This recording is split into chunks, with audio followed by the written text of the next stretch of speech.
The 50 kVA single-phase pole-mounted transformer is designed for dependable overhead distribution in coastal and rural areas. It operates at 60 Hz and supports dual primary voltages 24,940 GRDY or 14,400 volts, allowing installation on various feeders while providing 120 to 140 kV output on the secondary.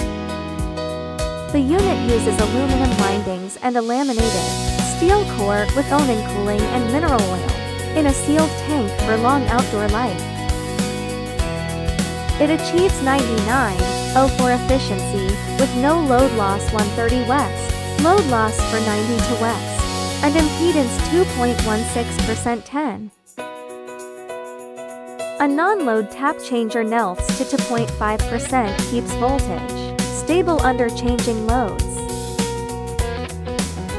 The transformer also carries a 9 kV high voltage arrestor to clamp lightning and switching surges to ground before they can stress the insulation or damage winding.